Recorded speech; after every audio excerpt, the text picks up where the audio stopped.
एसएसटीपी classes में स्वागत है बच्चों। आप सभी कैसे हैं? अभी आप 12वीं इतिहास चैप्टर 11 विद्रोही और राज का प्रश्न उत्तर पढ़ रहे हैं।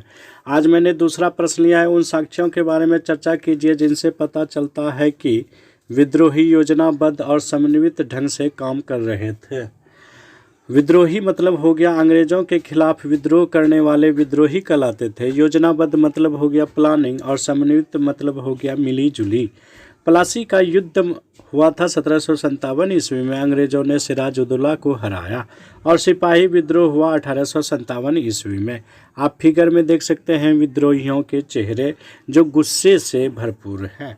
विद्रोह से संबंधित अनेक स्रोत हमें यह साक्ष्य देते हैं कि विद्रोही योजनाबद्ध और समन्वित ढंग से काम कर रहे थे। इसे छोटा छोटा पॉइंट में रखा गया है बच्चों। यदि शॉर्ट में है तो 3-4 पॉइंट लिखिए और दीर्घोत्तरी है तो 7 पॉइंट कम से कम बनाइए।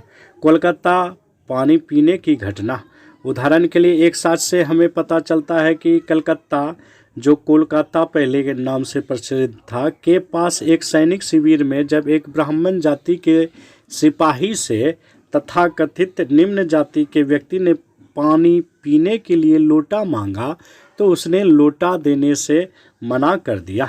उस व्यक्ति जो कि खलासी था ने जवाब दिया कि वैसे भी जल्द ही तुम्हारी जाति भ्रष्ट होने वाली है, क्योंकि अब तुम्हें गाय और सूअर की चर्बी लगे कारतूसों को मुंह से खींचना पड़ेगा।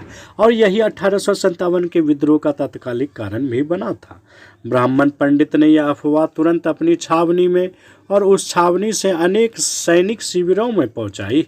विद्रोह की खबरें जैसे जैसे एक शहर में पहुंचती गई वैसे वैसे तारीख के हिसाब से सिलसिलेवार सिपाही हथियार उठाते गए। हर छावनी में विद्रोह का घटनाक्रम कमाबोश एक जैसा था। दूसरा पॉइंट है बिगुल फूकना। कई जगह शाम के समय तोप का गोला दागा गया और कहीं विद्रोह का बिगुल बजाकर संकेत दिया गया। तीसरा पॉइंट है कब्जा। सबसे पहले विद्रोहियों ने शस्त्रागार पर कब्जा किया और सरकारी खजाने को लूटा।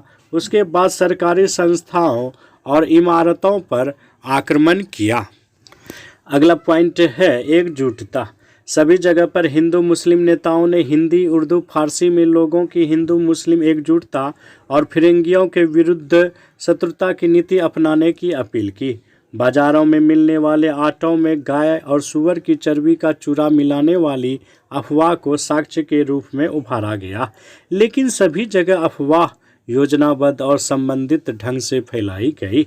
अगला पॉइंट है 100 साल के बाद आज़ादी। हाँ, प्लासी के जंग के 100 साल पूरे होते ही 23 जून 1857 अंग्रेजी राज खत्म हो जाएगी। यह भविष्यवाणी जोरों से फैलाई गई। इस बारे में अधिक साक्ष्य हमें प्रमाण देते हैं। अगला पॉइंट है चपाती की घटना। उत्तर भारत में गांव-गांव में चपातियां बांटने की भी रिपोर्टें आ रही थी। साक्ष्यों से मालूम पड़ता है कि रात में एक आदमी आकर गांव के चौकीदार को एक चपाती दे जाता था और उसे कहा जाता था कि 5 और चपातियां बनाकर वह इसी प्रकार अगले गांव में पहुंचाए। अगला पॉइंट है सामान्य लोगों में। ऐतिहासिक स्रोतों से हमें बताया जाता है कि विद्रोह के असामान्य समय में लोगों का सामान्य जीवन, साग सब्जियों के अभाव, असमान छूती हुई कीमतें और पानी भरने वाले लोगों ने पानी भरना छोड़ दिया। अंग्रेजी सरकार की नौकरी करने वाले अनेक अधिकारियों जैसे सहारनपुर के एक तहसीलदार ने अपने एक भारतीय ईसाई के अनुयायी सिस्टन को इसलिए विद्रोही समझ लिया क्योंकि वह अवध का रहने वाला था। स्रोत नंबर 3 में हमें 1857 के 2 विद्रोही शाहमल और मौलवी अहमदुल्ला शाह की भूमिकाओं की चर्चा मिलती है। निसंदेह साक्ष्यों से यह पर्याप्त जानकारी मिलती है कि विद्रोही योजना बनाकर समन्वित ढंग से काम कर रहे थे। इस प्रकार ये कैसा लगा वीडियो कमेंट में हमें ज़रूर बतावें बच्चों। बहुत बहुत धन्यवाद।